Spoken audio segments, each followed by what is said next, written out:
Hello, my name is Marcus. I'm the compiler of a collection of therapy quotes entitled 1001 Windmills of the Mind, a collection of quotes taken from what's often called the psychodynamic or the psychoanalytic perspective, which long ago, as I understand it, was called philosophical medicine, because this perspective seeks to heal the inner child, right? To heal memories, to heal the effect that our childhood memories may still be having on us, to transfigure our past memories, to transmute or augment our childhood memories so that we're no longer caught repeating and reliving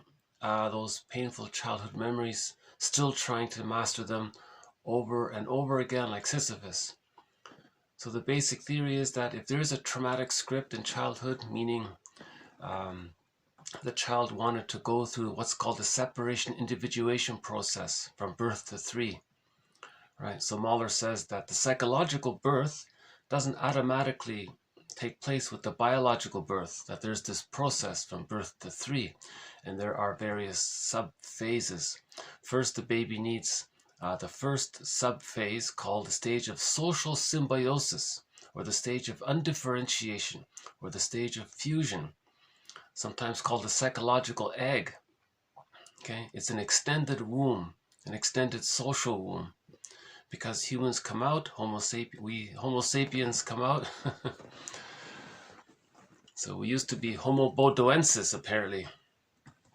For 1 million years, Homo bodoensis, we all came from Homo bodoensis, according to one theory. Anyways,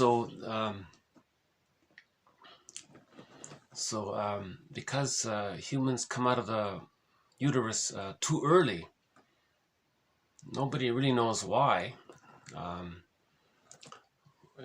We are very helpless and dependent. We're still in this womb-like state, psychologically and physically. We can't walk around or do anything. Right? You know, a chicken comes out of the egg and he can already run around.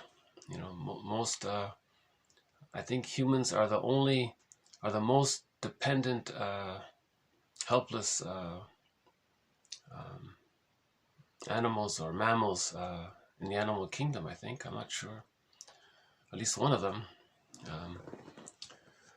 Anyways, the general idea is that humans come out of the womb too early, and they need an extended womb.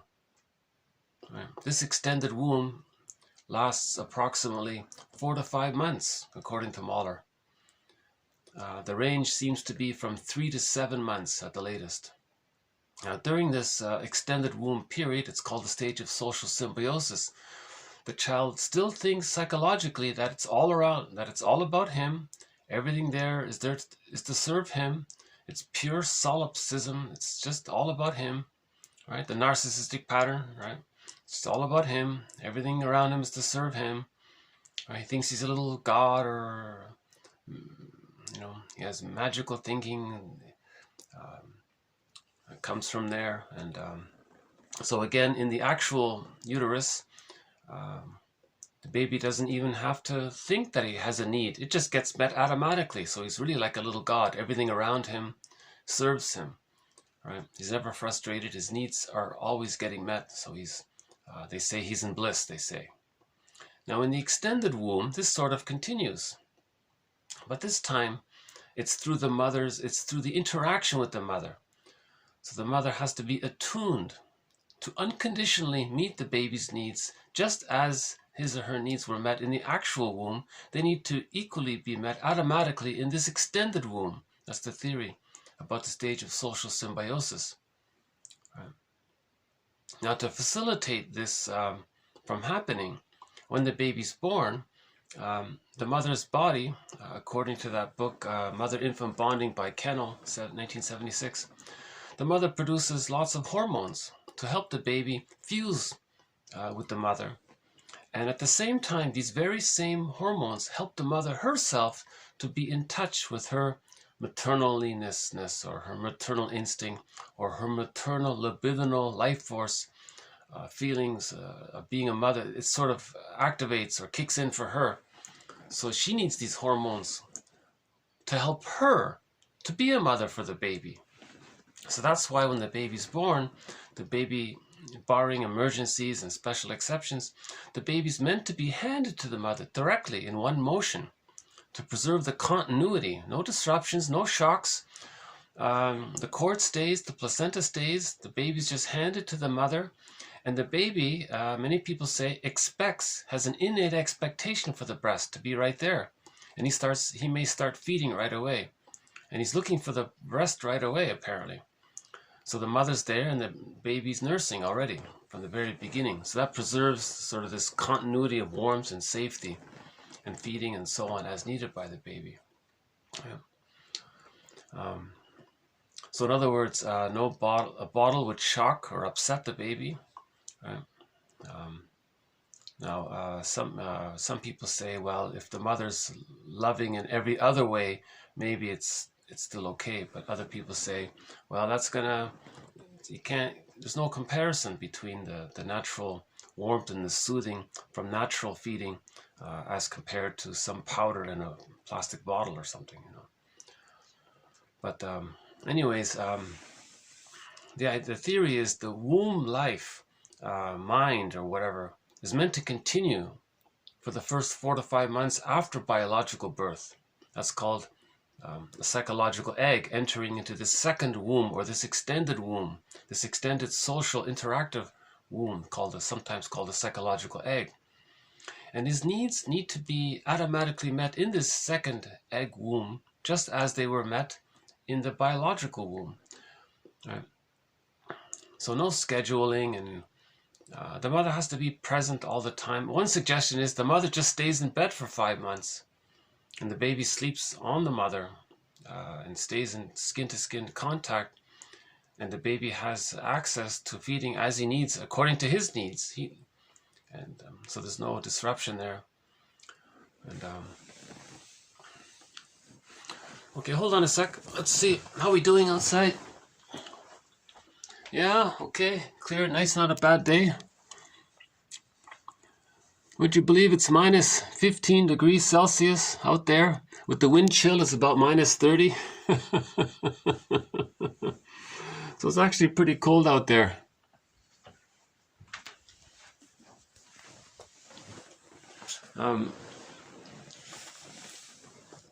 Okay, so this issue about the child needing to have his symbiotic needs met is one of the themes or threads throughout this series of collection of quotes. We have over 30 threads or themes. One of them is symbiosis. And part of this is that what if the baby doesn't get his symbiotic needs met during that time? What if he doesn't even really enter into a safe fusion with the mother? Or what if he's prematurely ejected out of that egg? Right? That can lead to certain personality patterns. And those personality patterns are also threads throughout this series. What if the child does enter into the fusion with the mother, but it's negative, not positive, and he can't get out? It needs to be positive for him to feel safe enough to differentiate, to hatch out. Right? With enough love and safety, he has basic trust to psychologically know him, to begin the process of differentiation, knowing himself. But if it's too negative and frustrating, that's called he's stuck in the tar pit of a negative symbiosis. Right? And if this doesn't get resolved by the age of 15 months roughly, that can lead to the narcissistic pattern and the BPD and a few other personality patterns can come from the phenomena of where the baby's stuck in a negative fusion with the mother.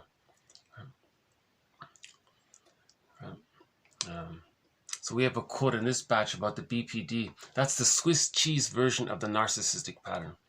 In the narcissistic pattern, the baby is so frustrated at the mother being so misattuned.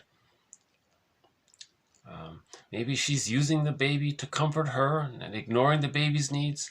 and the baby's still waiting for the love that he needs to leave her, and he's not getting it, and he's in a catch-22. He needs it to know himself, to leave, but he's not getting it, so he's waiting and he's stuck. So he may give up and identify with the aggressor. He may interpret the mother as an aggressor because of that's the baby's interpretation of the mother not meeting the baby's needs. Right? Now he must think that the mother's all good, and he'll conclude that he's no good. I mean, he can't handle that right, for too long. At some point before the age of 18 months, he may just identify with the aggressor and be just like her. Then he'll grow up and be negative towards others to show his mother in the mind, look, mother in the mind, you see this negative behavior? Well, that's what you did to me. I'm showing you through my behavior what you did to me. Right? So again, the baby not getting his needs met and him feeling bad and hurt and shamed by it, he interprets the mother as exploiting him or using him or punishing him or being negative towards him or critical towards him. So he's critical and negative and devaluing and exploitative towards others to communicate through his behavior, to show through his behavior what his mother did to him. Right? So he does to others what his mother did to him to show his mother in the mind what she did to him. That's called the narcissistic pattern. That's why they're usually very negative and cynical and so on. And he's very consistent in that. But if he's inconsistent in it and he regresses to the bully pattern, the prior stage where he didn't get his symbiotic needs met at all, that's the BPD pattern. See, he may regress to the bully pattern and then return to the narcissistic pattern back and forth. I think that's the BPD one. So that's Grotstein's theory. And we have another quote to add to that coming up here in TQ 19. Coming up. TQ 1911. Yeah. Okay. By Julia Kristeva. Well, here it is here, right? The BPD pattern has to do with serious deficiencies at the level of narcissism. So that's my understanding. My understanding of this quote is that it's very similar to what Grotstein was saying. So the BPD pattern is also the narcissistic pattern, but it's sort of an erratic version of it. That's why it's more chaotic and he's more extreme and dramatic and hysterical sometimes and then negative sometimes, and then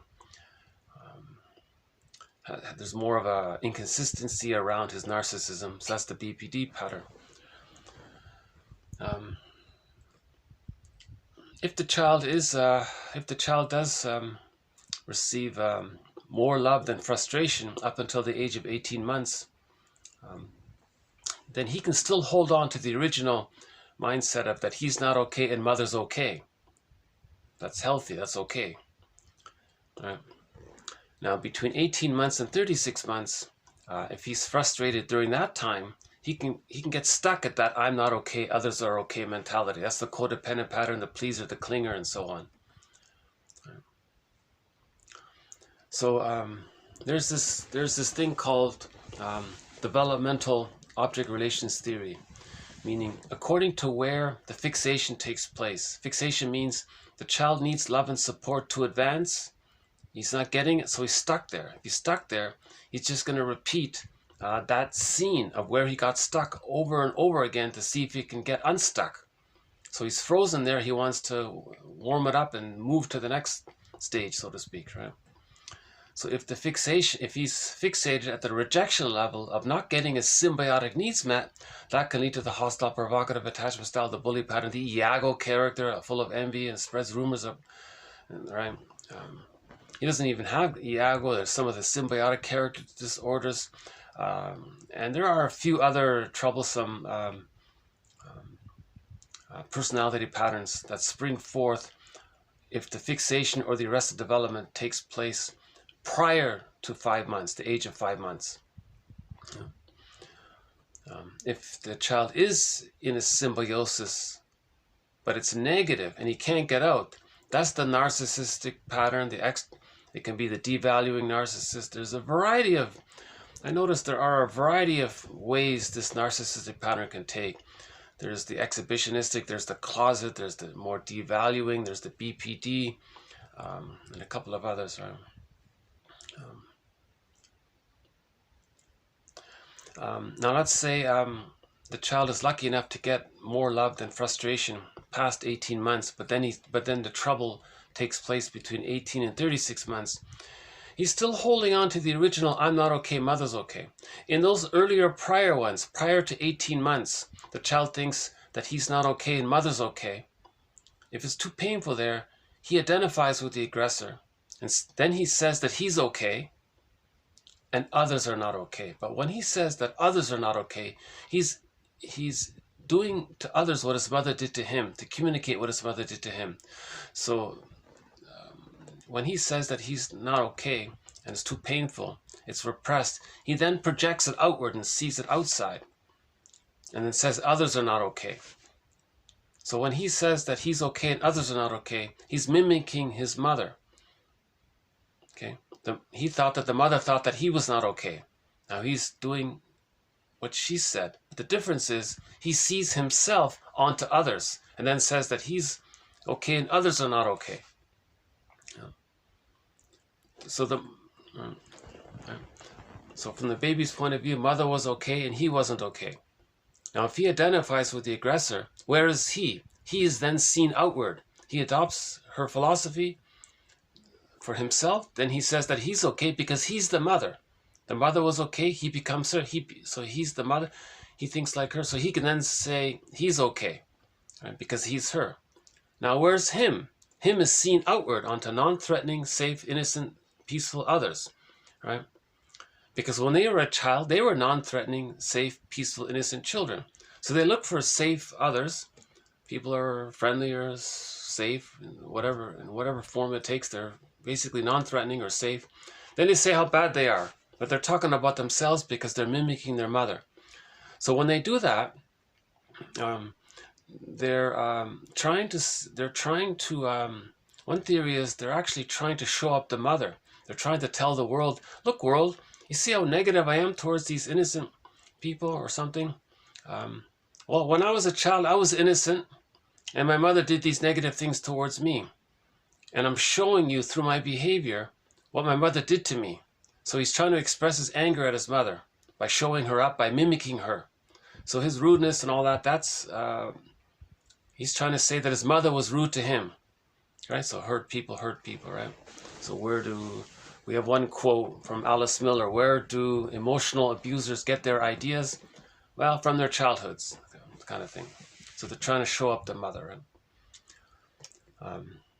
And he may be stuck there because if he can't feel that his true self got squelched or despised, and he sees it outward and he can't own it, he always wants to see it outward.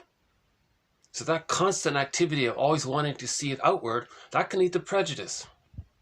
Yeah?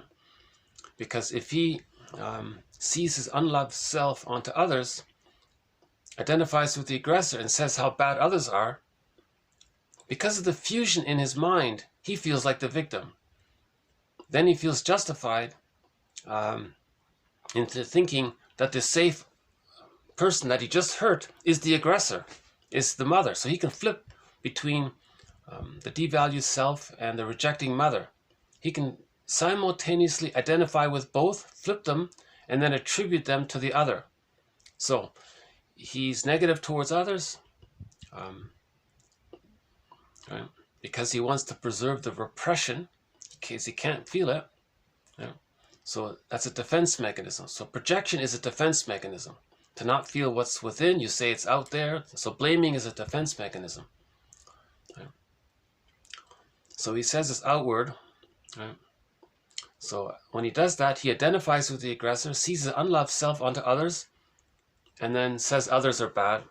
And that's how he preserves his identification with the aggressor. Because that identification with the aggressor was how he dealt with the persecutory anxiety of his mother being so frustrating. Right? Now, because of the fusion, when he devalues the other, he feels wounded himself.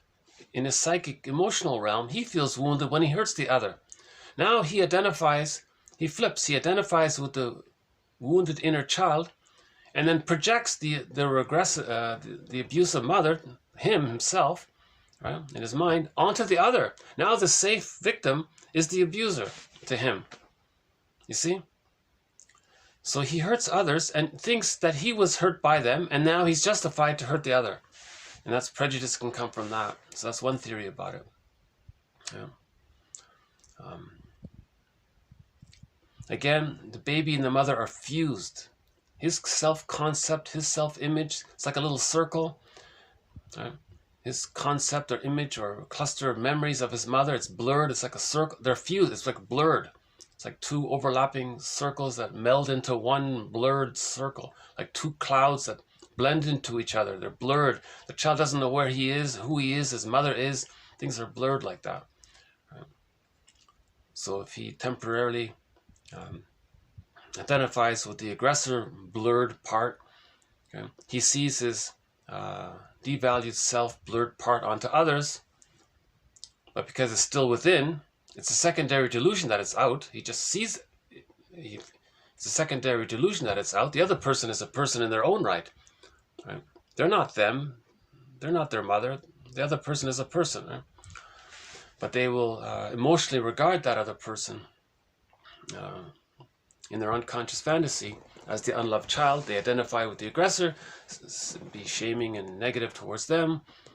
But because it's still within, they felt that the mother just abused them. Now, who's the mother that just abused them? Well, they project that abusive mother onto that safe person that they just hurt. Right? So prejudice can come from that, and they can be stuck there. They can be stuck there because what's happening is this flipping around and this repetition compulsion, the psyche is trying to create a mirror for the person to see what their childhood was like. This external behavior is actually, Laughlin calls it a mirror defense. Yes, it's a defense mechanism for him to not be reminded of his mother rejecting him, not be reminded that he identified with the aggressor and lost his true self, not be reminded that he's still waiting for mother's love and he's not getting it, and he's in a catch-22 and he's painful and he's angry and hurt by it. Not being, stuck, trying to show up the mother by being negative towards others, to communicate his mother was negative towards him. That's called the negative magic gesture. All of this activity at the same time, thanks to the jargon now, that's a mirror for the person to see, oh, this behavior is like a mirror for myself, to see what his childhood was like, because he's dramatizing his childhood by playing both persecutor, victim, right? He's playing both roles. So that's like a mirror for him to see what happened in his childhood. Then he can get the idea, whoa, that the mother was emotionally unavailable. Maybe when he was born, he was removed from the mother for too long. Maybe the bottle in the schedule was used. Maybe the mother was on the phone too long. So he was rejected in many ways that way. Now he's got to look into this and forgive the mother for being confused and unaware. And maybe she was stuck in her existential net, her repetition compulsion, her dilemma. Then things start to make sense. Understanding leads to forgiveness. Then he can begin the process of differentiation with the forgiveness. Yeah. He's got to first come up with a realistic, honest appraisal of his childhood situation.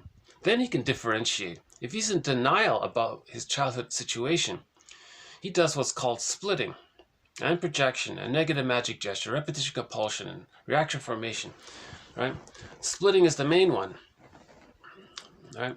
He'll be bonded to the frightening mother, so much so that he is her, but he'll hallucinate that when he was a baby, he was bonded to the loving mother. So in the psychic fairy tale world of the imagination of the baby, it's like a fairy tale or a mythological story. The mother's either a goddess or a demon. He's bonded to the demon image in his unconscious fantasy. So let's back up for a sec. If the baby has to feed with his mother and relate to his mother, he has to feel safe with her. But what if he isn't actually feeling safe with her? He denies it, hallucinates that he feels safe with her, then he can safely feed. It's a trick of the mind. It's called splitting. So the child's a genius to figure that out. But that's temporary. By the age of 3, with enough love, the split images come together and the mother's a whole person. But if there's too much trauma up until the age of 3, the child still uses splitting.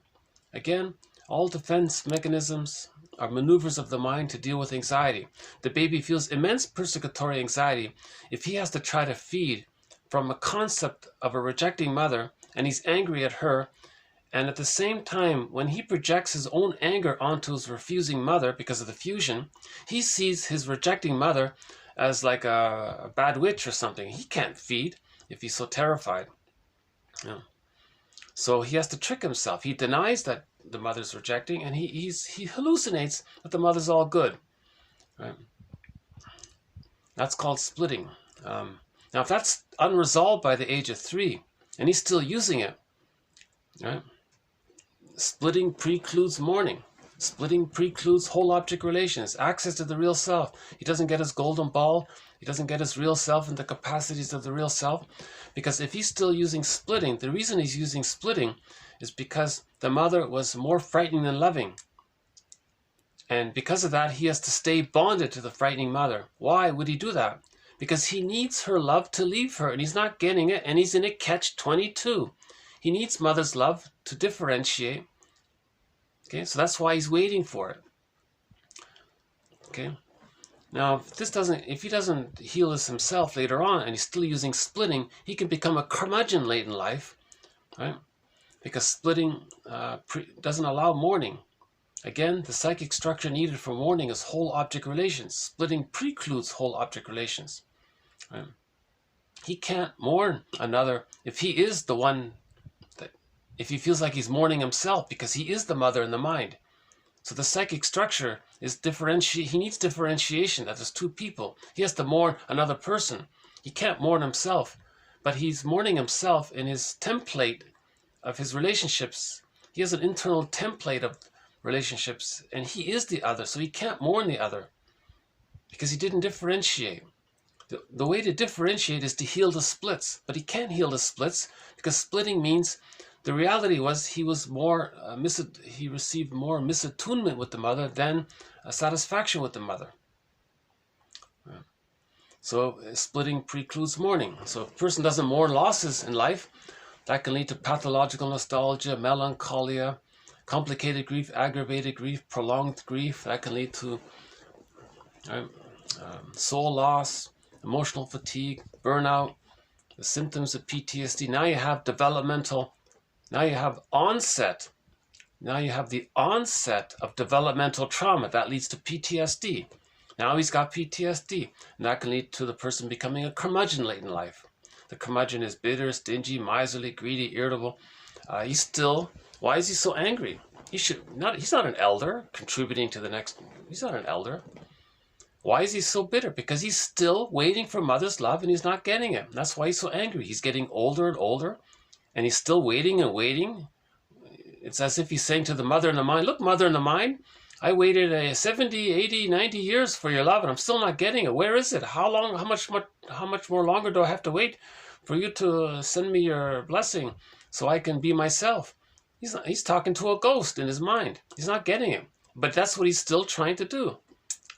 Now, him realizing that this is what he's trying to do, he can then realize the absurdity of it. This mother in the mind, this phantom, this ghost is not going to fly out of his head, travel into his actual mother, get her to realize her situation, and she has a revelation and heals, picks up the phone and apologizes, and the child feels relief, and then he can be himself. They're not going to travel back in a time machine to change the past. This childhood is it's a one-way street. It's a one-time deal. The baby comes out of the womb. That's a one-time thing. He can't go back and redo it. Same thing with the psychological egg for the first 5 months. That's a one-time deal. He can't go back to it. And likewise, up until the age of 3, that's a one-time thing. He can't still try to get those needs met. It's a one-time deal. But if one is still trying to get those needs met, it's not going to happen. It's a secondary delusion. You're stuck there like Sisyphus, round and around like Sisyphus. It's not going to happen.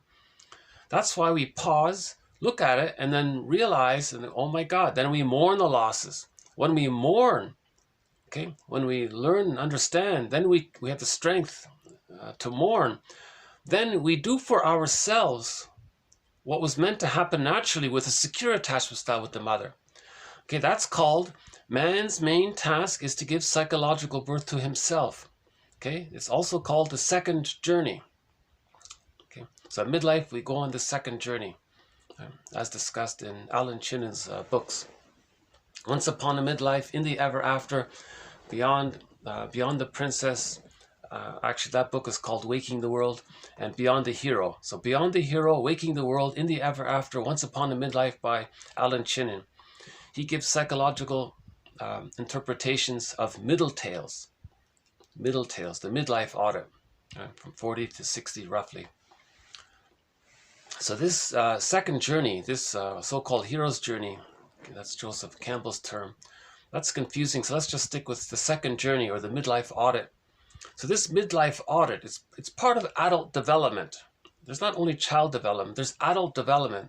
Part of adult development is self-reclamation, okay, and then connection to the ontological self, and then you get the emancipated innocence. You get the golden ball back, right?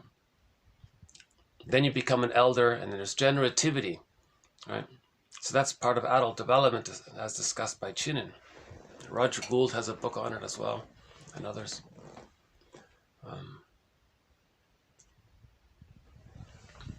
Okay, hold on a sec. Yeah, the sun's coming out. Well, that's a nice day today. Yeah.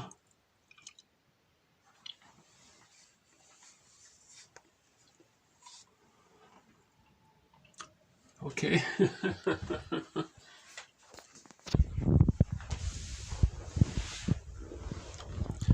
I miss doing these videos outdoors. I really do in the summer. If I need to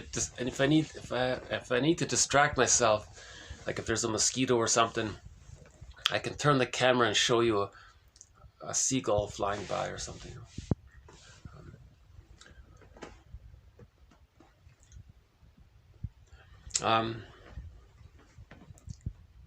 So where were we?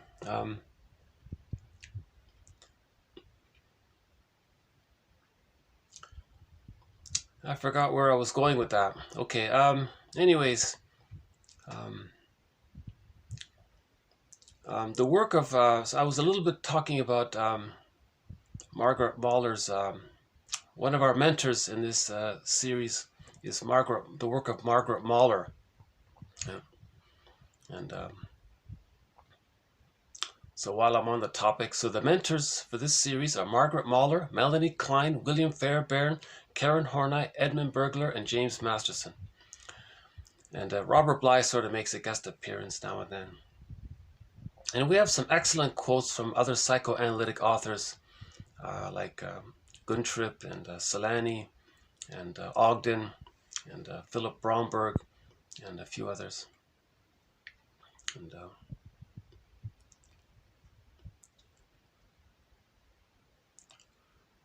okay, oh yeah, okay, so that's the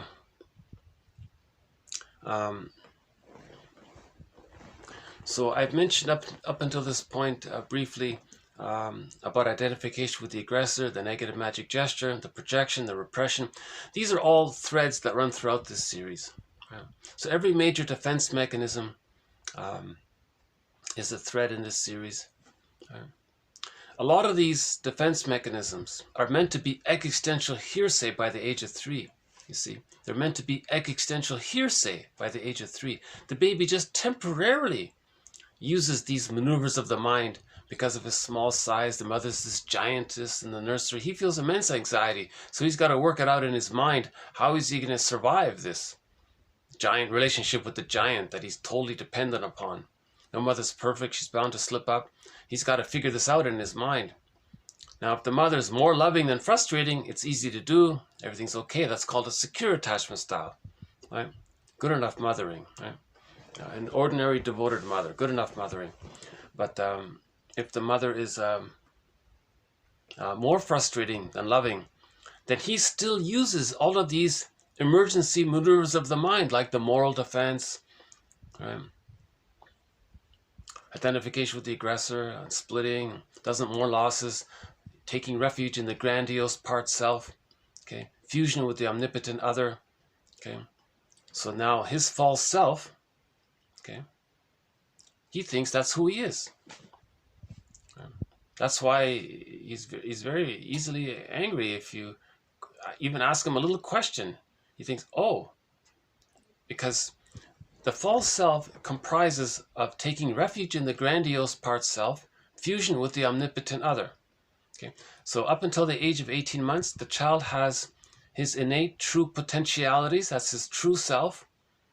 Okay, and because of the biology, he has what's called the grandiose part self. But the true self gets squelched if the mother's more frustrating than loving. All he has left is the grandiose part self, thinking it's all about him. He takes refuge in that. Okay. Now this grandiose part self is fused, so the fusion is still there. He didn't get the love to differentiate, he's still undifferentiated, he's still fused with the omnipotent other.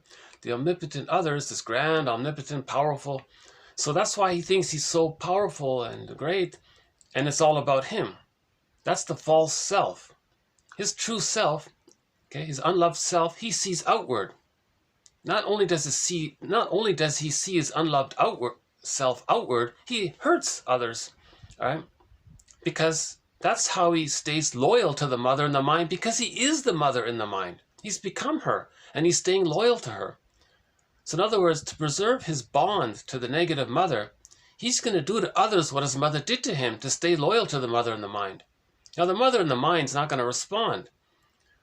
The person being negative towards others, that's failed empathy for the rejecting mother. The rejecting mother is not going to receive empathy by this. That's called failed empathy.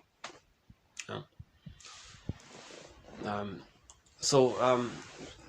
there are a few other emergency maneuvers of the mind that are meant to be existential hearsay by the age of 3, but the person may still be using them beyond the age of 3. Right? Narcissism is meant to be existential hearsay by the age of 3. If an adult still has the narcissistic pattern, you know, the Don Juan, the Peer Gynt, the womanizer, those who exploit others, no empathy, don't care about others, and their philosophies are negative, their humor is very negative, the put down, shaming, all that's meant to be gone by the age of 3. Normal, natural, healthy development is I'm okay, you're okay. Anything other than I'm okay, you're okay is an aberration, is a sign, is a mirror, is a mirror. Anything other than I'm okay, you're okay is a mirror that something went wrong in early childhood. That's why we have now we have some jargon to help us metabolize and digest and help us to be our own caring witness, help us to be our own existential detective, to help us to be our own metaphorical fisher person, to make the unconscious conscious. We are our own fisher person. The unconscious is often symbolized as the ocean. You want to bring up a fish, right? That's the metaphor. If you learn something about yourself that you didn't know before, you brought up a fish, you brought up this unknown, unseen material. That's like bringing up a fish from the ocean. That's the metaphor there.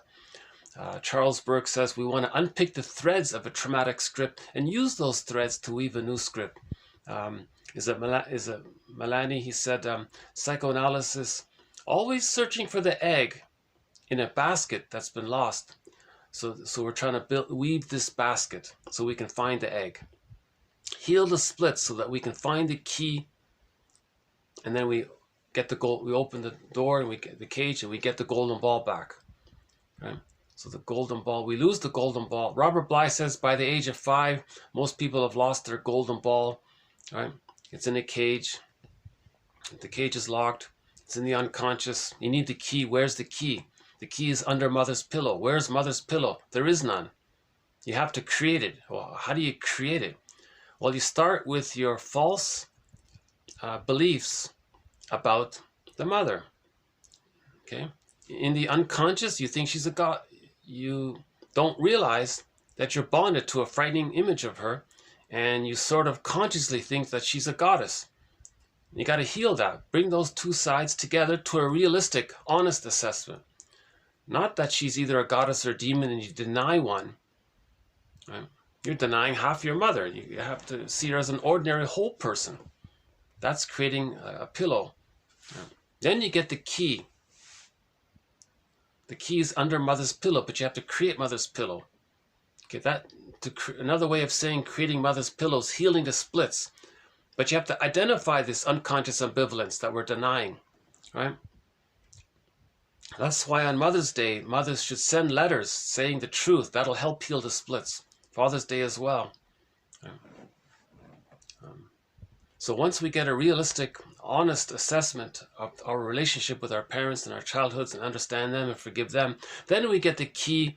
It opens the cage. We get the golden ball. Right? So this is called the second journey, as described in Myths and Fairy Tales, as described in Chinnon's Middle Tales, in those 4 books, Once Upon a Midlife, In the Ever After, Beyond the Hero, and Waking the World. In addition, we have Robert Bly's 3 books, Iron John, The Maiden, King, with Mariam Woodman, and he has sort of a teaser book called More Than True. We have the story of Orestes. Right? He said to his mother, "I didn't like what you did, mother." Now he felt anxiety. That's the furies.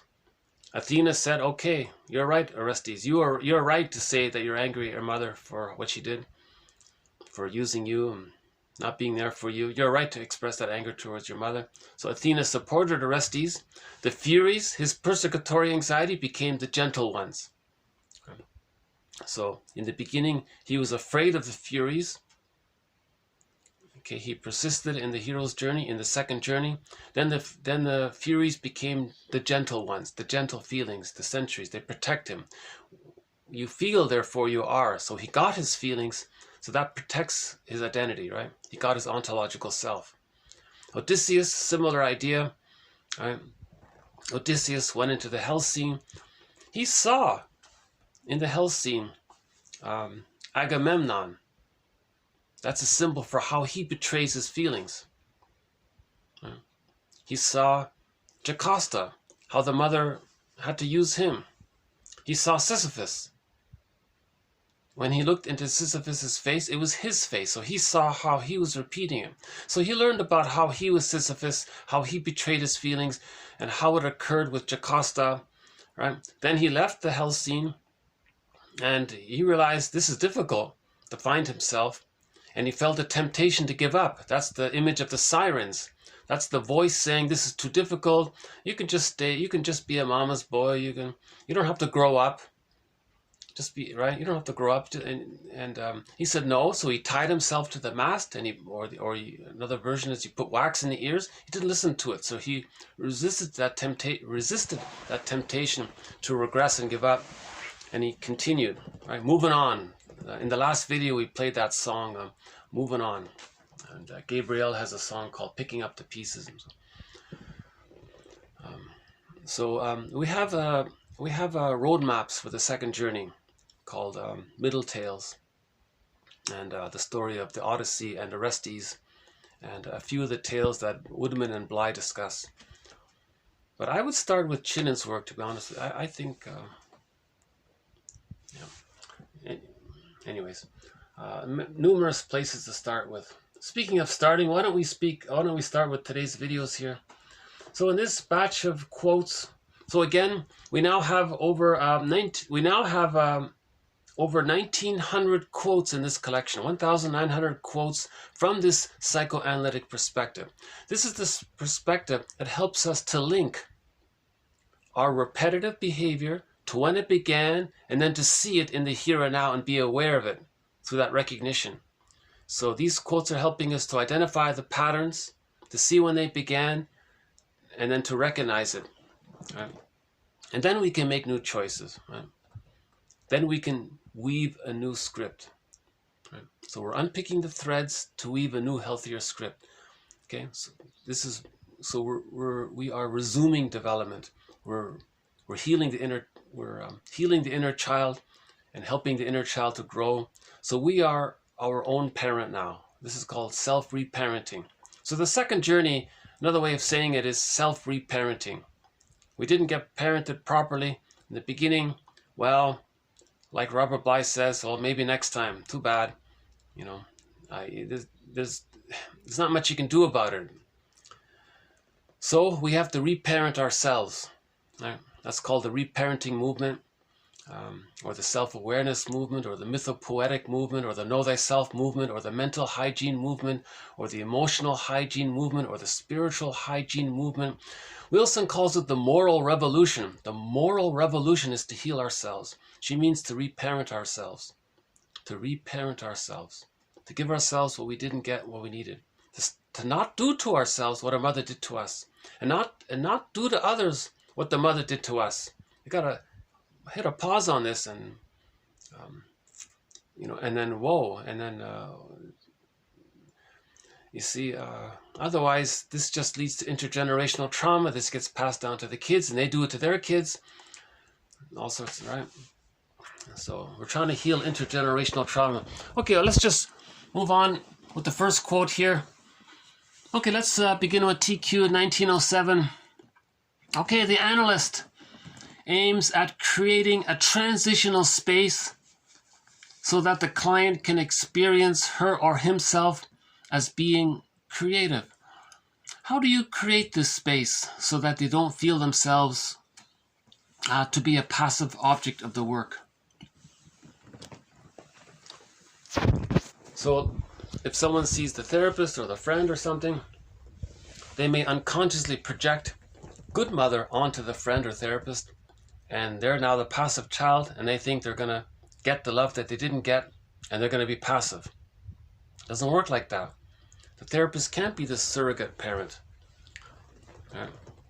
That's not his job. He's just helping you to build your ego. The therapist is there to help you build your mind, so to speak, to build your consciousness, to help you to think properly, to help you to think clearly. That's all he's doing. He's just trying to help you to think clearly more, right? And you feel safe in his presence, and he's a good thinker himself, so you can pick up some of that, and he guides you to. Some people say he's like a midwife. You know, he's just helping you. You have to give birth to yourself. Right? You have to restore your ego yourself. But he's a role model to a degree, and he can leave the space for it, and you feel. Anyways, the idea is that we don't have rescue fantasies onto the therapist. So children often have a rescue fantasy. Someday they're going to be saved. Someday mother's going to change her ways and provide the love that the person needs so they can differentiate and know themselves. That's the rescue fantasy. It's not going to happen. So this quote is saying, well, the therapist tries to interpret any kind of transference that takes place. If the client transfers his unloved self onto the therapist, and he identifies with the aggressor and treats the therapist the way he was treated as a child, to communicate how he was treated as a child, the therapist makes the person conscious of it. He brings all of this activity to his conscious awareness. So he'll make an interpretation. He'll say something like, as I understand it, "You're showing me what your childhood was like. You're doing to me what your mother did to you." He goes, "Oh my God." Okay, so the idea is to make this conscious.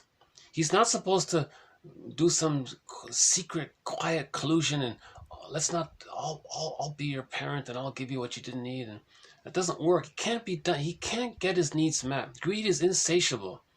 It won't work. Yes, the therapist is kind and warm-hearted and has positive thoughts and intentions to help the person, but he can't literally, the two of them can't travel back in a time machine and replay that baby who's seen in the nursery. They can't do it. Right? That's the theory about the psychoanalytic perspective. Psychoanalytic perspective is to build consciousness. Okay, so the original maxim is to make the unconscious conscious. Where it was, ego shall be. Where it is, I will be. To make the unconscious conscious. There's a book called Building a Psychoanalytic Mind by Fred, is it Busk or something? No. And on the front cover of that book, you can see an image there of construction workers building this brain, this mind. They're on scaffolding and they're trying to build the guy's conscious mind, you know. So this quote is saying that if the therapist can help create the feeling of two separate people in the room, that means there's this space in between them. That's a transitional space. In other words, if the person's not projecting constantly, not replaying, reliving the childhood scene, if he can stop doing that for a while, then he can do free association. Memories come up and he can mourn the losses and heal that way, right? I think that's what he's saying here. I'll follow up on that one. That's sort of a new idea there about the transitional space, right? If there's a space between the two, right, then there's more creativity. Okay, the next one here, the stinger and the clinger. Okay. The client with the narcissistic pattern, sometimes called the stinger, is the one who negates. Now his partner is the one, now he has a partner. This partner is a person with the codependent pattern. Okay, this person is sometimes called the clinger. Now the clinger is the one who recognizes, okay, whether as the object being that which the stinger leaves his marks on, or as a subject being the one who responds to his actions, one who is in some way absorbs, contains, or mirrors his power. So the codependent partner is like a parent. They're either, okay, so the stinger and the clinger, that's one of our threads here, the stinger and the clinger. How's the lighting here? So if the fixation in development takes place prior to 18 months, we're just calling that the stinger, the narcissistic pattern, the hostile, provocative style. They're the more negative ones. Love and gratitude haven't entered the psychological picture, right? So they're angry. The main emotions are hate, greed, envy or grenvy, spite, vindictiveness, schadenfreude. The pleasure is the mother used the child. The mother felt safer. She got serotonin. Okay, so the baby thought that the mother put them down. They identify with the mother. Then they put others down. Then they get serotonin, because when they put others down, the mammalian brain feels safer. It sends the person serotonin. So that's how they get pleasure. The only way they can get relief from their stress is to put the other down, to think they're one up. Then they get the serotonin. Okay? Those are the main emotions. Love and gratitude, tenderness, affection, kindness, gratitude? No. Right? It's all about them. Well, they're just in the mode of still receiving. They didn't get the milk in the beginning, so they're angry and they're still trying to get it in. So the main activity is greed and envy or grenvy. Right? So it's insatiable because no one in the present can be that good breast mother. It's impossible. After the age of 5, forget it. It can't be done. So that's why they're greedy. They're still chasing it. If something is symbolic of goodness and they can't get it, it reminds them of goodness. It triggers the memory of how when they needed goodness, they didn't get it, so they're angry. So now they want to see the goodness damaged, right? So there's the envy. Envy means hatred of the good, you see. And if you question them about this, they'll become vindictive, because that's their identity. To be greedy and envious, that's their identity. And they'll use rationalizations to mask it all. They'll invent some painful philosophies. Right? The bully pattern says, well, it's all about survival, like in the jungle. So they'll adopt that philosophy. Right? They don't have "I'm okay, you're okay." They have only "I'm fake okay and you're not okay." They're stuck there. That's an aberration. Right? Narcissist, right? And so on. Or if the person is stuck in the negative tar pit with the mother, and he identifies with the aggressor, he's doing the same thing. So in the bully pattern, they want to force the other to form a symbiosis with them. In the narcissistic pattern, they have this symbiosis. They don't care about that. They just want to put the codependent partner down to communicate that when they were a child, the mother put them down. In the bully pattern, they're more active. They want to actively create someone to be a surrogate breast for them, but they're going to hate it as well. But they need it, but they hate it. So they want a lackey, they hate the lackey, but they'll try to frighten him to keep him hooked in, right? So and other variations on those themes. That's called the stinger. So they're still holding on to the not okay, or the fake not okay, you're not. They're still holding on to that. Right? Now the codependent pattern hasn't given up. They got enough love up until the age of 18 months. Their problem is they're stuck between 18 months and 36 months. So they're still holding on to, I'm not okay, and you're okay. They didn't identify with the aggressor. They may sometimes imitate them partially. They may have some traits a little bit, but they didn't. But psychologically, they're not that. They didn't identify with the aggressor. They didn't cross over that more serious line where they become the mother. They're still holding on to the hope of them being themselves, but it's wounded and they need help and love and support. Now the clinger is lost. They're like a lost child as well, but they still have immense hope. Now, if they meet a stinger, they get confused.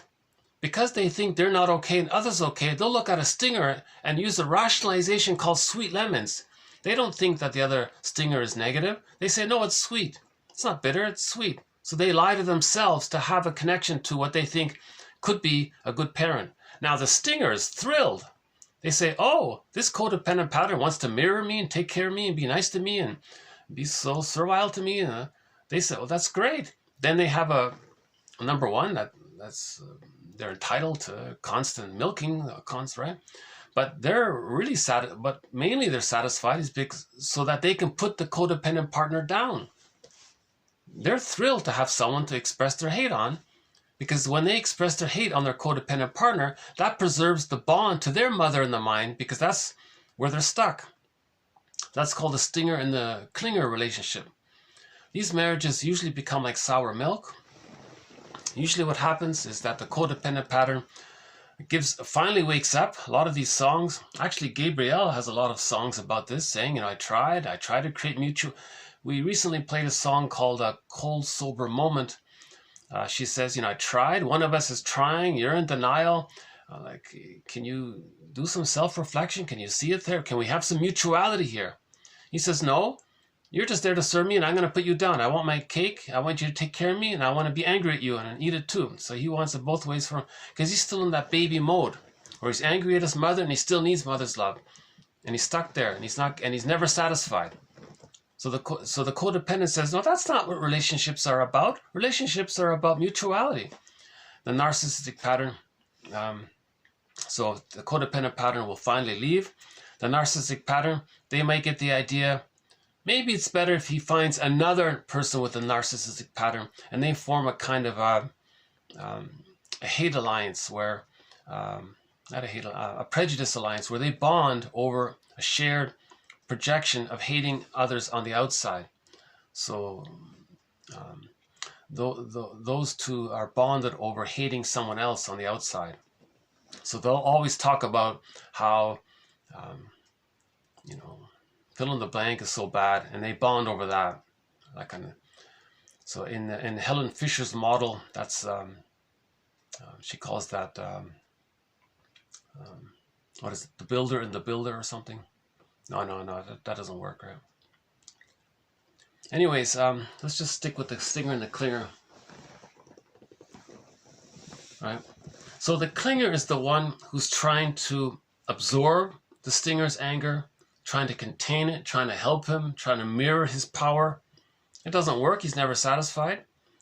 He'll take it, fine. If you're so he'll think, if you're so foolish to take care of me while I'm hating you, he doesn't care. He's entitled. He's a little god. It doesn't matter to him, right? That's that idea there. Okay, the next one here. Okay, now the stinger, one form that the stinger can take is the Don Juan. Okay, the womanizer. Okay, Don Juan is anti-memory, anti-self-reflection, anti-healing. Okay, so he's too fused with his mother. So he's stuck there. That's two-dimensional, right? Now Orestes, he's a hero here. Orestes faces the furies, the feelings of being unloved by his mother. He's going to face it. He's not going to do to others what his mother did to him. He's going to face the pain of being unloved by his mother. He's going to face the furies. Now, the furies represent memory. Okay, the memory of persecutory anxiety of being unloved by the mother. So Orestes was chased by the persecutory anxiety, symbolized, metaphorically, in picture form, symbolized as the furies. Right? Now that's what psychoanalysis is about. Psychoanalysis is founded on the rehabilitation of memory. Right? Psychoanalysis is founded on the rehabilitation of memories, transfiguring, transmuting, okay, our memories. So that's a great story. So we had a quote earlier where someone said that the founding myth of psychoanalysis really is Orestes. That's to say that the founding myth is Jocasta and the mother complex. Yes, that's true. But psychoanalysis is about healing. The healing journey is Orestes. So really, the creation of psychoanalysis is to get out of the mother complex or the Electra complex, the Jocasta complex, the Laius complex. How do we get out of it? That's why we have Orestes and Odysseus. So that's the true starting point. It's the story of Orestes and the Odyssey, right? To separate from the mother, when to do so brings up the memories that you never got the love that you should have received in order to naturally leave her. The biology is that the baby needs mother's love to leave her, but he didn't get it. So how is he going to do it? If he does do it, he's going to face a lot of anxiety around that. That's called the furies or persecutory anxiety. Right? Okay. Now, one metaphor of the nature's drive for healing, if we were to personify the psyche's drive for healing, this push for healing, the character can be Baba Yaga. She uses her broom. She erases the marks of her passage. So that reflects the sort of the invisible nature of the psyche's drive for healing. So this innate drive for healing, if we were to personify this force, this invisible power, this hidden, higher, stronger, unknown phenomena of healing, we don't really see the healing. Maybe under a microscope we can see things moving, but we don't really consciously see things moving. So this sense that something's healing us, let's create a story about it to sort of get in touch with that. Okay, well, we can create an image of a helpful God.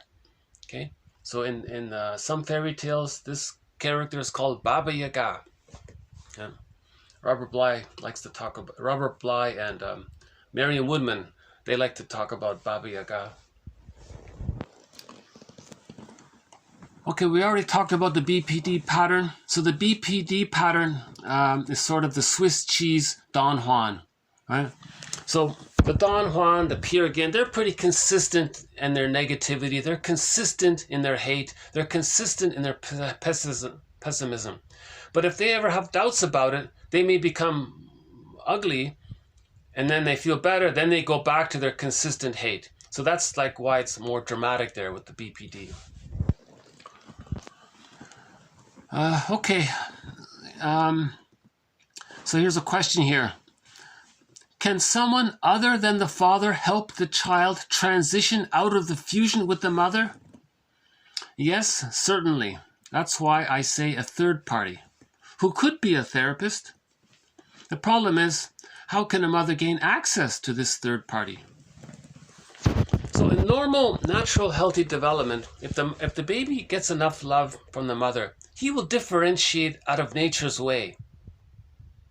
It would be helpful if the father's around, because then he learns about the world and sees the father, and he can connect to the father, and that can facilitate him hatching out of the fusion, the egg with the mother. But he can hatch out on his own naturally. If you look at the first scene in the fairy tale movie, the fairy tale is called Kirikou and the Sorceress, put into the movie. or the movie, I think that what they did in that movie was they took some fairy tale motifs and created a dream sequence out of various fairy tale motifs, and they called it Kirikou and the Sorceress, right? So you can always create your own fairy tale by taking the motifs and putting them together, and just putting your own little added touches to it, right? In the very first scene of Kirikou and the Sorceress, this is a French, in the French language, but it's dubbed in English. And the first scene is he gave birth to himself. Right? He just came out himself. He was loved. He came out himself. Right? So if the baby is loved by the mother, they will differentiate. Now, if there is a father around, that's better. Okay, put it this way: if the child is having a problem to differentiate, he wants to be born. The presence of the father helps the child to do that, right? But the problem is, if the child is not bonded to the mother in a positive way, and the child escapes that, if he's going to bond to the father can't be the mother. You see, then that child may hate the father. But really, they're hating the mother, but they transferred the mother onto the father. So the father can't be the primary mother. The father, it's not the mother. There's a clear difference there. The first bond was in the womb, the mother's belly. That's the first bond. If he's traumatized there, later on, the father can't make up for that. That's a one-time deal. Now, the father can be maybe like a good father and a therapist, and maybe there's healing that way.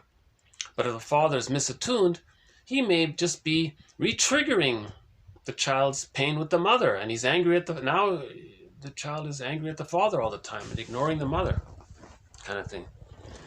But ideally, it's delicate. So if the child feels basic trust from the love, he can differentiate on his own naturally, right? And then the relationship with the father doesn't mimic the relationship with the mother. It's different. There's differentiation there. There's not fusion. There shouldn't be fusion there. There's differentiation there. There's a transitional space between the two. There's creativity and play. There's I'm okay, you're okay. The child says he's okay, and the child thinks and the father think that each other are okay. They're not one and fused. Yes, there's tenderness. They're close. There's warm regard and so on.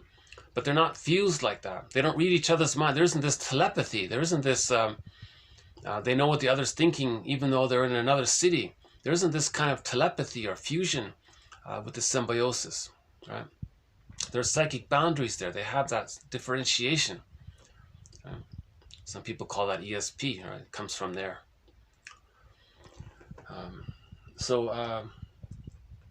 But if the child needs a little help, he's okay to differentiate, but maybe he needs a little nudge. The father being there, it can be a transition out where the child doesn't bond or fuse with the father to the degree that the baby needs the fusion with the mother. The father can't provide the social symbiosis.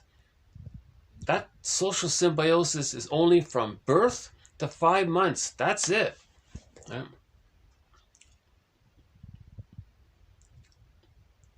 Now, a good relationship with the father would be healing. So the father, in effect, is like a therapist at the same time. So they can heal it if there's a good relationship. So love is the healer, right? So if there's a good relationship with the father, even though the child was traumatized with the mother, the child can still heal and be okay. As if the child went to a therapist and got healed that way. So the father can be a therapist at that time, right? And be a good parent and so on. But he can't play the role of the mother to make up for what the mother failed to do. That's a key thing there, right? Okay. Another one here from Kristeva. So we've got 3 good quotes from Julia Kristeva here. Another one here. Personally, I would avoid this idea about national diagnoses. Okay, so someone was asking her about the personality of countries or something. I don't think there is a national psychology. Forget about this. That's not very helpful. I think there are individual differences. Okay, so she was promoting not being prejudiced, not projecting and generalizing like that. It's easy to do because it does seem like, certain cultures have a certain personality and other, but within that culture you'll notice it's not really the case maybe. Yeah. A good example of this is falling into this temptation is the Enneagram, because they do that with the countries. They'll say country this is type this and country that is type that. Yeah, I'm tempted to give some examples, but then I'm just reinforcing the prejudice, so forget it. Focus on the individual. That's what she's saying here. Focus on the individual. Even Masterson slipped. I think once he sort of did that. Kind of caught me off guard that he would do that, but he was trying to teach about his theory about what's called closet narcissism, and he gave an example about it. And I'm sure if you were to visit that place, maybe you would see there's a lot of social pressure. So maybe he's just talking about the social pressure promoting a certain personality, but maybe the individual, if you got to know each individual, that's the idea, to look at each individual, right?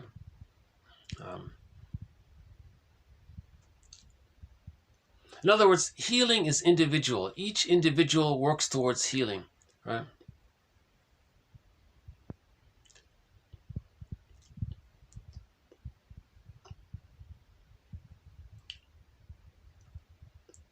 See, people in the plunder, the people in the plunder system, right? See, that's going to encourage the narcissistic pattern. It's going to promote it. So maybe that may not be the individual. The individual may not have the narcissistic pattern. Maybe they were loved as a child, but they went to school and they were brainwashed to be narcissistic, but that's not their psychology of it. So you got to look at the individual. Yes, there's superficial, layered on top brainwashing, right? Conditioning, and the schools teach you these certain things, and the media and the movies are all biased, and they are bombarding you with, but that's one factor. But in terms of the psychodynamics, everyone has their own labyrinth. So let's look at the individual labyrinth. The sociological pressures, that's a sort of a separate topic, right? That's why she says here, I don't think it's helpful to talk about national diagnoses, national psycho. Let's just stick with personal. Okay. See, this quote sort of goes back to our theory about 150,000 years ago, Homo sapiens evolved out of Homo bodoensis, or we can just say Homo sapiens arrived on the scene. And for 150,000 years, for most of that time, the babies got a secure attachment style, and the temperament of Homo sapiens was I'm okay, you're okay. There was no narcissism and cynicism and all this negative put down shaming and all this vindictiveness, and these kinds of things weren't there. The main problems were maybe with some relationships and some confusions about marriages, they said, but there weren't really this us and them. It wasn't like that really. And to deal with anxiety, they had song, dance, and ritual, and things were pretty okay in terms of psychological maturity. Their temperament, human temperament, was natural for 150,000 years. Humble, kind, modest, caring, affectionate, gentle, reasonable, sincere, warm.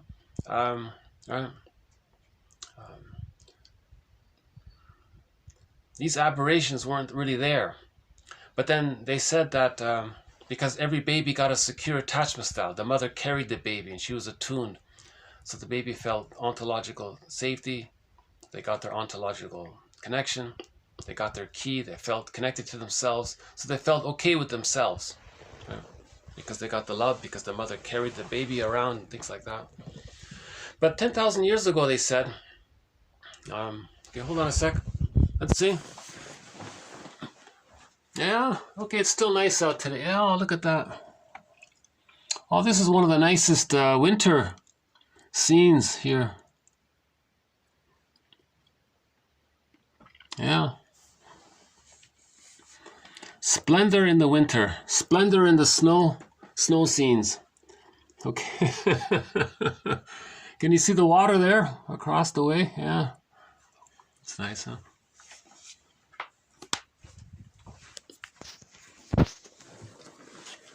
So the theory was that with the birth of farming and agriculture, humans suddenly got this immense burst in serotonin. This surplus of abundance food. And the brain habituated to this natural, new, high level of new expectation that they'll always have this surplus of food. Now, what if there was a weather problem or something? Yeah. Then people panicked. That was the birth of pillage. Now, how do you pillage? People have a tolerant personality. I'm okay, you're okay. No one's going to force others to, like, we're all cooperative and nice to, but they panicked. Then someone got the idea, well, let's suffer the children. So they separated the children from the mother. That traumatized the children, because they called it suffer the children. Then he grows up with a prejudiced personality because he felt rejected. Right? Then he's going to reject others. The victims then become the ones who do all the work. Okay, they are the pool of poorly paid workers that do all the work. Right? Because if the baby's traumatized and he thinks he's okay and others are not okay, right, that's creating the prejudiced personality. The prejudiced personality is needed to create poverty.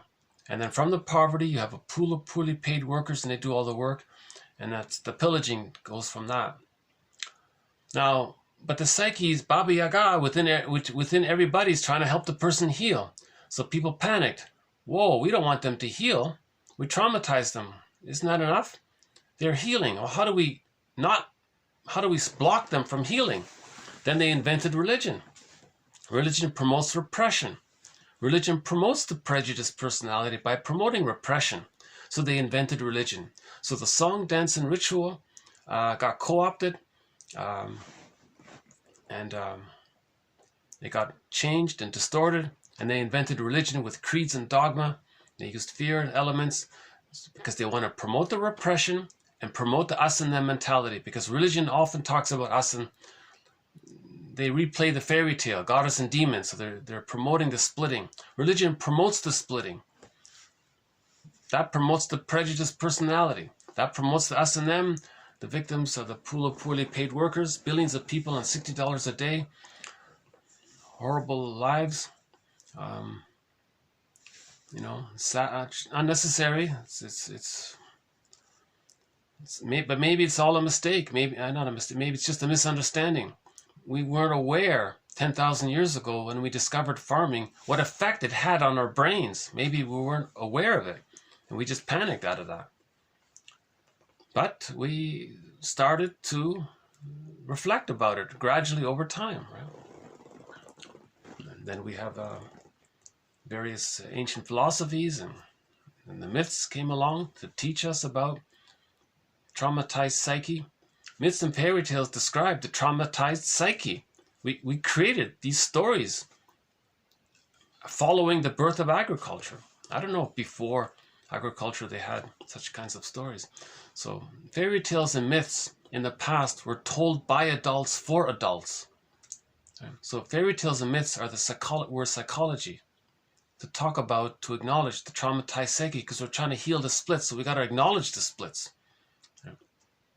Just like in modern time, we might read Eric Burns' book, Games People Play. We want to acknowledge the things, the confusions and the scripts. If we're going to heal it, we got to acknowledge it. So myths and fairy tales were acknowledging the traumatized psyche, the splitting, the goddess and the demon image. So religion was invented to create that, right? To preserve the us and them traumatized mentality, right? And then and the school systems just reinforce, just plays into it, and PR and propaganda and advertising industry plays into it to sell. So we're sort of stuck in this prejudiced personality because we're still plundering and pillaging, you know. And it's got, you know, people say it's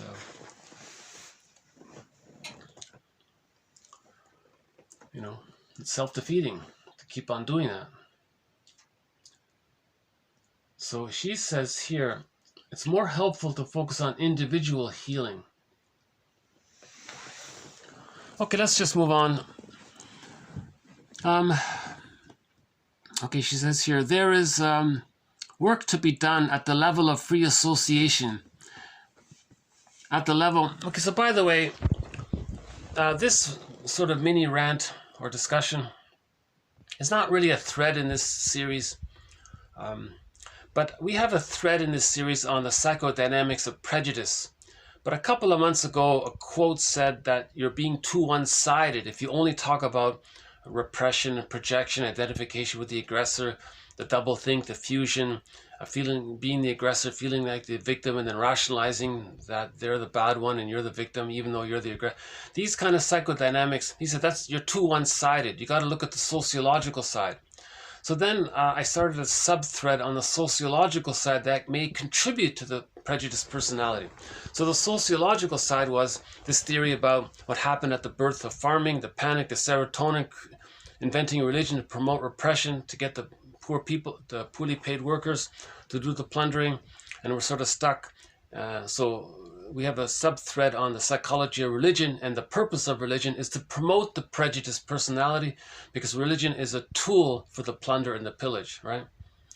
Because religion, you need people to get others to do that, because it's not natural to do it, but you got to frighten them to get others to do it by giving them the us-them mentality, right? So it's, and notice in the hospitals, they separate the baby. So they're still doing some of that, right? That's why that book was important, the Kennel book, the 1976 Mother-Infant Bonding. That's a good book, I think, by Kennel. He says, no, the birth has to be natural. The mother produces hormones. You got to hand the baby to the mother to preserve the continuity. If you break that, the mother might reject the baby. Then that baby grows up and rejects others. There's the prejudiced personality. And that was the idea, to facilitate the plunder. That's the theory. So I'm just including some of these other theories to help broaden and be more balanced and two-sided around understanding the psychology of prejudice, right? So it's not only individual dynamics, it's the sociological factors, but the sociological factors contribute to the individual factors, which feed into the sociological factors, which reinforce the psychodynamics. So there's this back and forth loop there. And maybe it all began as a misunderstanding around brain chemistry when we got this huge burst in serotonin. So if we just explore this idea, maybe we can pause and go, oh my God, we have lots of food sources now. It's somebody said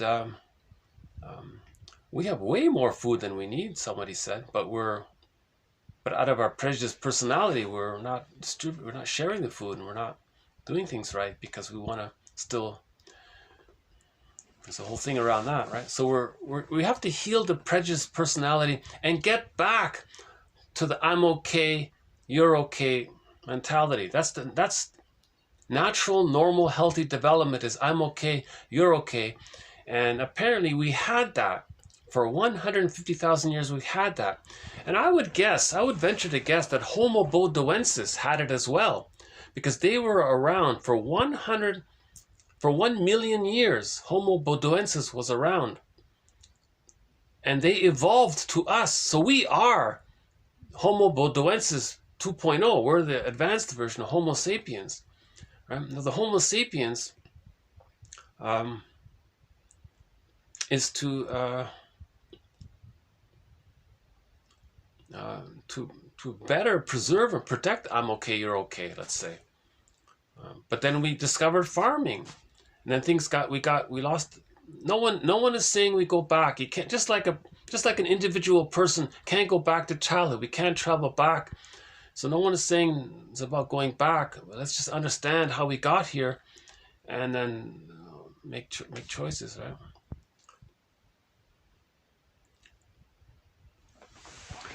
Okay, okay, next one here. Oh yeah, so this one is talking about, oh yeah, so there is work to be done at the level of free association, at the level of mental functioning, at the level of mental functioning of the client. Okay, so building the ego. To try to make the logical relations which he or she cannot make at first.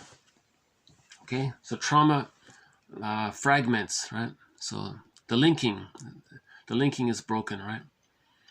But on the other hand, the analyst has to put himself in the place of the client in order to mourn the early traumas. Okay, so she was saying the therapist has to be both a mother and a father, so to speak. He has to help the client build his ego. That's a fatherly activity, to build his rational. Sorry, pardon me. That's the masculine principle. It can be a man or forget about gender. So the therapist, okay, let's back up for a sec.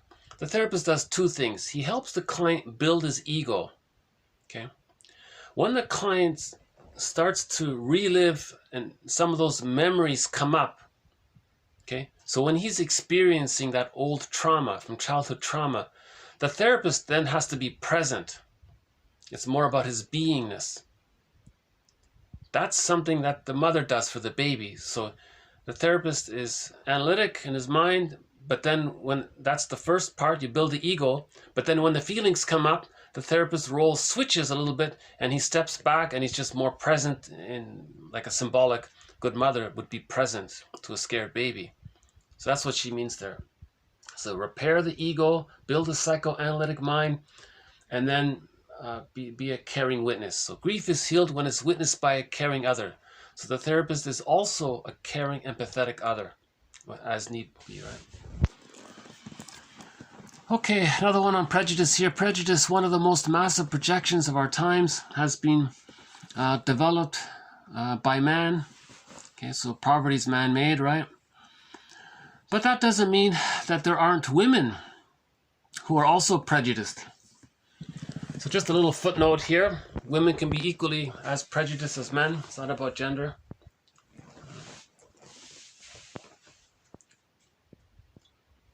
All right, so he's saying poverty's man-made. The prejudiced personality is man-made. But let's understand, why did he make it? He made it out of a misunderstanding. He panicked. He got this.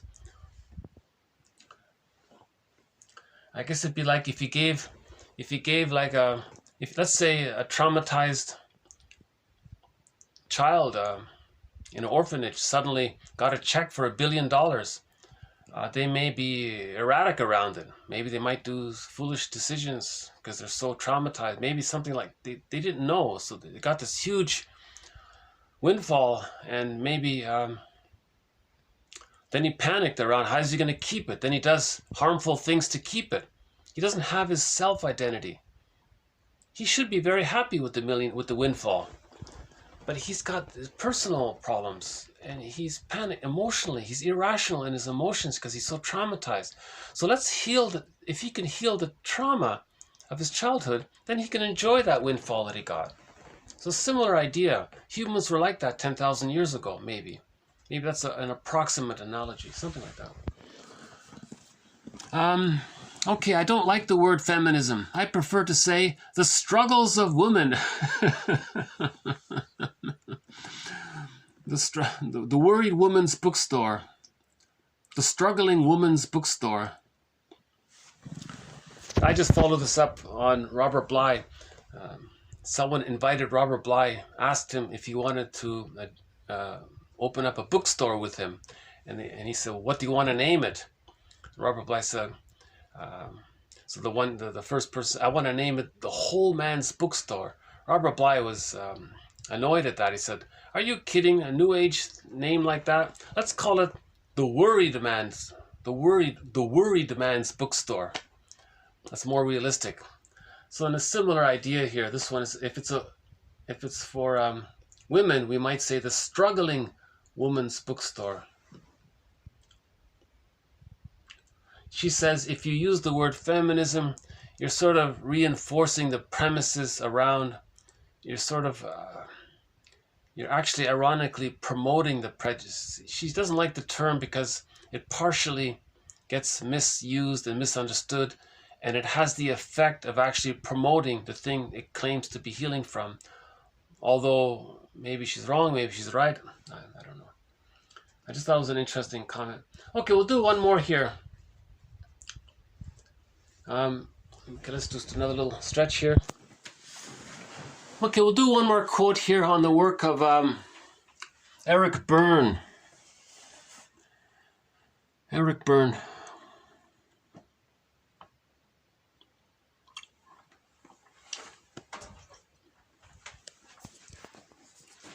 Maybe I should just take like a little musical break in between. Here's that flute song I played in the last video. This is Splendor in the Mountains by Sikani Purizaka. He's an indigenous flute player from Peru.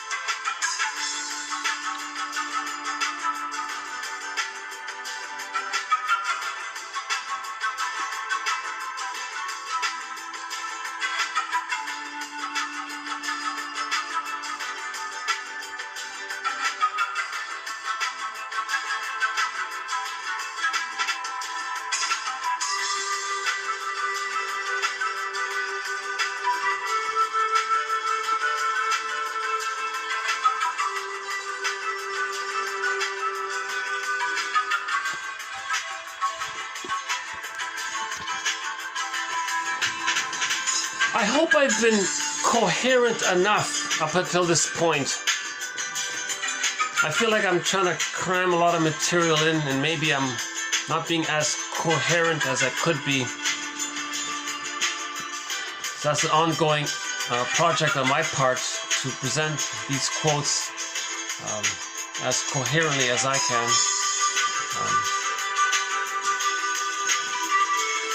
Okay, let's do TQ 1917. I'm considering to start a new thread on the work of Eric Berne. He has a model called TA, transactional analysis. I'm not sure yet, so I'll do a couple of his quotes here, and we'll look into it. He has a very direct way of speaking. He actually is quite humorous. I notice a lot of these shrinks and therapists from the 50s, 60s, and maybe the 70s, they were more direct and more animated in their speech and theories. He has a lot of sort of colloquial slang in his presentation. That's one of the reasons I kind of avoided his work earlier. I don't really go for some of his expressions. But on the other hand, I just did a video with Erich Fromm, and he's on the opposite end. He just gives vague, nice sounding phrases. But where's the practical aspect? Eric Berne is sort of on the opposite end. He's extremely practical, but maybe too practical.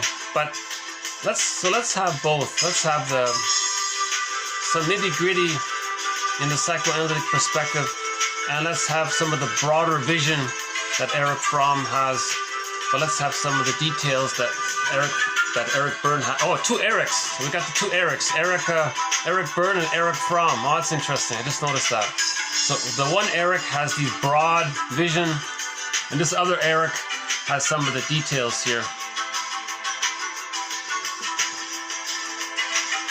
This is Sikani Purizana. Nice guy. I saw his speech on Earth Day.